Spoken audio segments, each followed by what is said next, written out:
আদৰ্শহীন বিপ্লৱ আমি কেইবাটাও পাই গ'ল। কি পালোঁ? 855 মানুহ মৰিল, 855 মানুহ শ্বহীদ হ'ল। কি? বিদেশী বহিষ্কাৰ কৰিব লাগিব। যিটো দলে যিটো পাৰ্টীয়ে আন্দোলন কৰিলে তেওঁলোক পাৱাৰত গ'ল। কিমান গ'ল? 10 বছৰ গ'ল। এটা বিদেশী গ'ল, এটা এনআৰচিখন ঠিক হ'ল। এতিয়া এনআৰচিৰ কথা ওলালে গভৰ্ণমেণ্টে কি কয়? এইটো সুপ্ৰিম কোৰ্টত আছে। কিন্তু তোমালোকে 855 জন মানুহ মাৰি নিজে শাসনত গৈ বিদেশীক খেদিম বুলি ভবা এই যিটো বিপ্লৱ কৰিছিলা, সেই বিপ্লৱটোৰ আইডিঅলজি, আদৰ্শটো ক'ত থাকে? এতিয়াও বহুত ওলাইছে, ঢেৰ সংগঠন। কালি পৰহি কিবা এটা চলি আছে। তোমালোকে এজন মানুহে কোনোবাই ক'লে চালা কোনেও কাম নকৰে, এনে বিনা ঠাই খাবলৈ আহে, একদম লাগি গ'ল মানুহ লাগি গৈ এতিয়া একদম বন্ধ চন্ধ চব কিবা কিবি কৰিলে। কোনোবা যাওঁতে বাটতে কোনোবাই পুলিচে ধৰিলে, আমুক কৰিলে তামুক কৰিলে। আমি ভাবিছোঁ যে বা ইমান ডাঙৰ বিপ্লৱ। কি বিপ্লৱ সেইটো? সেইটো কি বিপ্লৱ? তুমি গৈ তোমাক বেয়া ব্যৱহাৰ কৰিলে, তুমি বেয়া ব্যৱহাৰ কৰিলে আইন কানুন আছে, ধৰা ইয়াক। আইন কানুন যদি নাই তেতিয়া কোৰ্টত যাব লাগিছিল, কোৰ্টত গৈ ক'ব লাগিছিল এইটো কেলৈ বিচাৰ কৰা নাই, সেইটো পাব্লিক অপিনিয়ন ক্ৰিয়েট কৰাব লাগিছিল। সেইটো নকৰি কালি কি বুলি কৈছে? পুলিচক কৈছে আপোনালোকে চেলেঞ্জ কৰিছে নেকি? চেলেঞ্জ আমি একচেপ্ট কৰিছোঁ। মৰ গুলি খাই, আকৌ কেইটামান গুলি খা, মৰ। কোনে ধৰণক নমৰিবলৈ কৈছে? কিন্তু সেইটোকে নকৰি আমি আলু বাহিৰৰ নাখাওঁ, আমি কাপোৰৰ বাহিৰৰ নিপিন্ধোঁ, আমি গামোচা বাহিৰৰ পৰা নানো, আমি কণী বাহিৰৰ পৰা আহিবলৈ নিদিওঁ, আমি আমুক কেতিয়াও আঁৰ কৰিব নোৱাৰে। এওঁলোকে সেইটো কেলৈ ক'ব নোৱাৰে? কি কাৰণে সেইটো লাইনত জাতিটো নিব নোৱাৰে? যদি সেইটো লাইনত জাতিটো নিব নোৱাৰে তেতিয়াহ'লে এনেকুৱা বিপ্লৱ কৰি এতিয়া এটা ধৰা পৰিছে নহয়, 20 লাখ টকা বিচাৰিছিল এটা অৰ্গেনাইজেশ্যনৰ পৰা। আৰু এনেকুৱা ওলাইছে নহয় যে তোমাক MP দি দিম, MP টিকেট দি দিম, কিন্তু ইমান পইচা দিব লাগিব। ওলাইছে নাই? খেদা খাই ফুৰিছেনে নাই? এনেকুৱা আন্দোলন কৰিব নেকি আপোনালোকে? যদি তেনেকুৱা আন্দোলনেই কৰি থাকে মই আমাৰ ক'ব লগা একো নাই। কৰি থাকক, যিমান দিন কৰে কৰি থাকক, মানুহ মাৰি থাকক। এটা বেলেগ আন্দোলন ওলাই 12,000 মানুহ মাৰি পেলালে, 12,000 আটাইতকৈ শক্তিশালী ডেকা মানুহ মাৰি পেলালে। আৰু এতিয়াও আকৌ কোনোবাই কয় যে এতিয়াও কিবা লেণ্ড এটা আমি ল'ব লাগে, কিবা লেণ্ড আমি ল'ম। কিহৰ লেণ্ড ল'বা? কি লেণ্ডৰ দৰকাৰ আছে? মানুহ কেইটা আমি? আটাইবোৰ মানুহৰ সমান ডেভেলপমেণ্ট আমি কিয় নাভাবোঁ? এই কথাবোৰ বন্ধুসকল আপোনালোকে এইটো সময়ৰ পৰাই ভাবিব লাগিব, এইটো সময়ৰ পৰাই ভাবিবলৈ যত্ন কৰিব লাগিব। আৰু আটাইতকৈ ডাঙৰ কথা, নিজক তৈয়াৰ কৰিবই লাগিব। আস্ক ইয়ৰছেল্ফ, আপুনি সোধক নিজকে, প্ৰত্যেকজনী ছোৱালী প্ৰত্যেকটো ডেকা ল'ৰাই সোধক মই কিহৰ বাবে উপযুক্ত। সোধক নিজকে যে মই কিহৰ বাবে উপযুক্ত হৈছোঁ। যদি হোৱা নাই তেতিয়াহ'লে উপযুক্ত কৰক নিজক। আৰু যদি কৰিব নোৱাৰে তেতিয়াহ'লে ট্ৰেজেৰী চালান লিখি থাকক, এপ্লাই কৰি থাকক, অনলাইন এপ্লাই কৰি থাকক, চাকৰি পাম বুলি ভাবি থাকক, একো দিগদাৰ নাই, কৰি থাকিব পাৰে।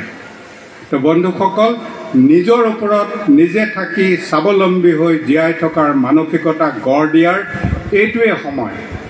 আৰু এই সময়টোৰ ওপৰত নিৰ্ভৰ কৰিয়ে আপোনালোকে নিজক জীয়াই তুলিব লাগিব, বনাই তুলিব লাগিব। আৰু তাকে কৰিবলৈ যাওঁতে হাতৰ বিদ্যা যেনে তেনে এটা থাকিবই লাগিব। যিকোনো কৰি আপুনি পইচা উলিয়াব পাৰে। তামোল পাণৰ দোকান এখন দি চলিব পাৰে, জীয়াই থকাটো ইমান ডাঙৰ কথা নহয়। তামোল পাণৰ দোকান এখন দিলা হোটেল এখনৰ কাষত, দেখিবা যে তুমি ঘৰলৈ দৰকাৰী পইচাকেইটা লৈ যাব পাৰিছা।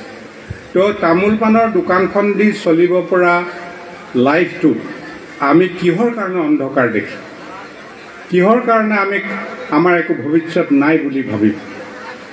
আৰ্টছৰ যিসকল ল'ৰা ছোৱালী তেওঁলোকে ভাবে আমিনো কি কৰিম, আৰু আৰ্টছত একো নাই, ছায়েন্সৰ কেইটাই ভাবে তো কিবা কিবি উলিয়াব পাৰিম, কমাৰ্চৰ কেইটাই ভাবে হয়তো ব্যৱসায় কৰিব পাৰিম। কিন্তু আৰ্টছ কিমান ডাঙৰ কথা। আৰ্টছৰ যোগেদি মানুহ সমাজখন কেনেকৈ ধৰি আছে।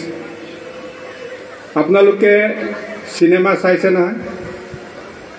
চিনেমাটো যেতিয়া ট্ৰেজিক চিনেমা থাকে, বেয়া লগা চিনেমা থাকে, চকু পানী ওলাই নাই? চকু পানী ওলায়। কেলৈ চকু পানী ওলায়? ঘটনাটোৰ লগত আপুনি একাত্ম হৈ গৈছে।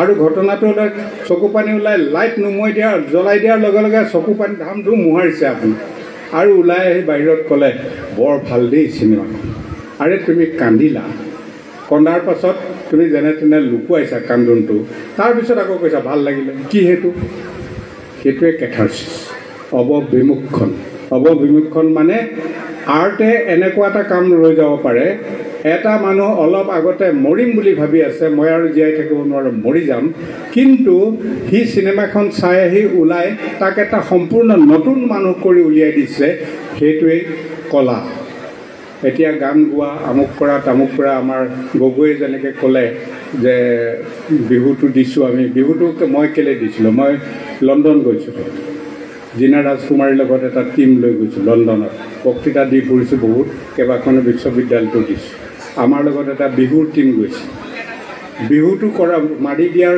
লগে লগে আৰম্ভ কৰাৰ পিছত ঢোলৰ মানে যেতিয়াই ঢোল আৰম্ভ কৰে নাচটো যেতিয়া গায় যিটো লহৰ 10 মিনিটৰ পাছত চবে নাচ আৰে একো নাজানে ভাষা নাজানে একো নাজানে কিন্তু 10 মিনিটৰ পাছতে যেতিয়া ধাম ধুমকৈ আটাইবোৰে নাচিব বিচাৰে ব্ৰিটিছ মানুহ আমাৰ ইয়াৰ পৰা যোৱা ব্ৰিটিছো আছে মানে নতুনকৈ হোৱা ব্ৰিটিছ সেইবোৰ মানুহে নাচে মই ভাবিলোঁ চালা এই বিষয়টো যদি সমগ্ৰ পৃথিৱীত পঠাই দিব পাৰি কোনে শিকাব আমাৰ ল'ৰা ছোৱালীবোৰে শিকাব তো আমাৰ ল'ৰা ছোৱালীবোৰক আমি তৈয়াৰ কৰিবৰ কাৰণে বিষয়টো শিকাওঁ এইটো কৰিলোঁ বুৰঞ্জী নাজানে নজনাৰ কাৰণে সদ্যক অধ্যয়ন বুলি এখন কিতাপ উলিয়াইছিলোঁ আৰু আটাইতকৈ ডাঙৰ এটা কাম কৰিছিলোঁ মই অহংকাৰ কৰি কৈছোঁ অল্টাৰনেটিভ ইংলিছ MIL হিচাপে ব্যৱহাৰ হৈ আছে অসমত অল্টাৰনেটিভ ইংলিছ ল'লে মেজৰ অন্য আৰু MIL একো ল'ব নালাগে মোক আপোনালোকে কওক how English can be an MIL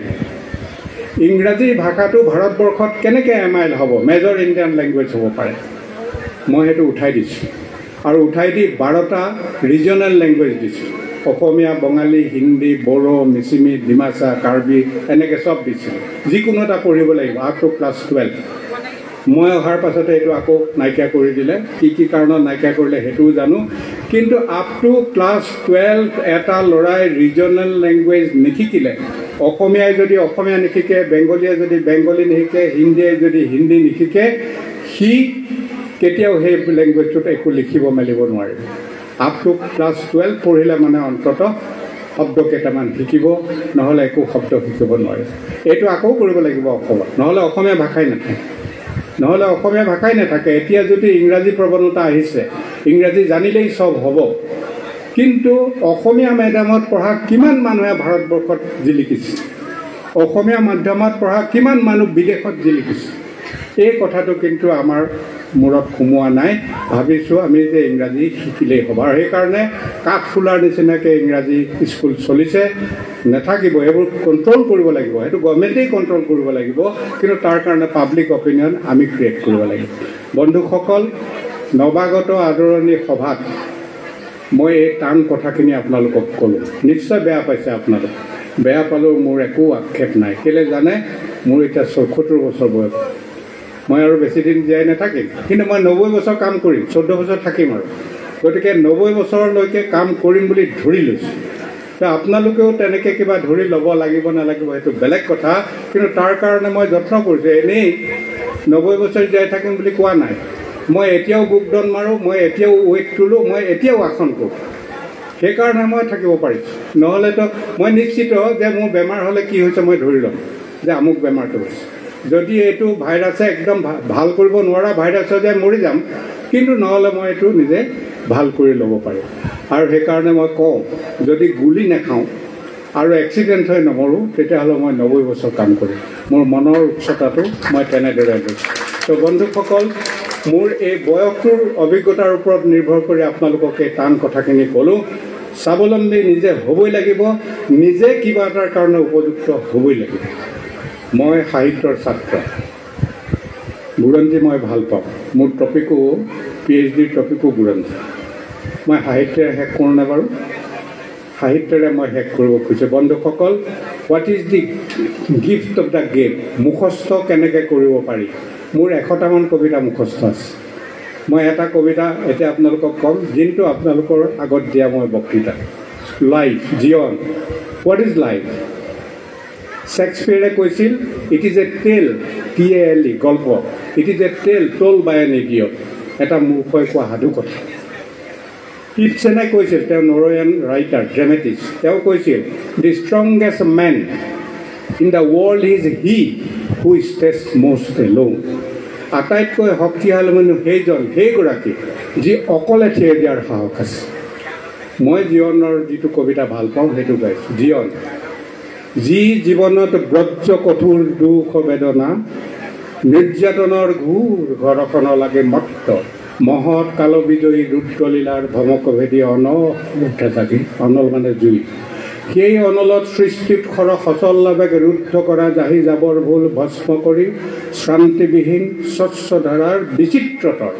ফুলাই জীৱন ফুল যি জীৱনত তাচিল্য প্ৰমাণ আপুনি তাচিল্য পাব অপমানো পাব কিন্তু আপুনি জানে আপুনি ঠিক কৰিছে যি জীৱনত তাচিল্য প্ৰমাণ অৱজ্ঞাৰ হান খোজ খাই মুক্তা মানিক জ্বলে প্ৰবঞ্চনা হিংসা দেশৰ অস্ত্ৰ পেপাত উফৰি গৈ কান্দে দলে দলে পূৰ্ণ জীৱন নিতুল জীৱন নিখুঁত জীৱন সফল জীৱন তাকে জীৱন কয় সেই জীৱনে কৰে কেৱল দুৰ্নীতিময় অহংকাৰৰ দম্ভ দম্ভটো কিহৰ দুৰ্নীতিময় অহংকাৰৰ দম্ভ চেদি জগত নিৰাময় আৰু একেলগতে আৰু এটা গাই দিছোঁ উত্তপ্ত বক্তৃতা যদি অগ্নিৰ লেলিহান শিখা হৈ ৰৈ থাকে নাভিকুণ্ড ধানেৰে ৰাৱণৰ শক্তিশাল হৈ তেনে বক্তৃতা আমাক কিয় মই যে দিছোঁ বক্তৃতা তেনে বক্তৃতা আমাক কিয় উচ্চ ডিগ্ৰীধাৰী জীৱন যদি পৰি থাকে অলখেৰে অনৰ্গল কাম কৰি যোৱাৰ ভাৱেৰে বিষ মেটেকা হৈ তেনে জীৱন আমাক কিয় সমাজবাদৰ মুখা পিন্ধি নিজৰ ভঁৰাল টনকিয়াল কৰি পংগু সমাজ গঢ়ি যদি কোৱা আমি আদৰ্শনীয় তেনে আদৰ্শ আমাক কিয় বক্তৃতা ডিগ্ৰী পংগু সমাজ একোকে নালাগে যদিহে নোৱাৰা গুচাব দুখ দুখুনী মাতৃ কোন মাতৃ নিজে ঠিক কৰি ল'ব ধন্যবাদ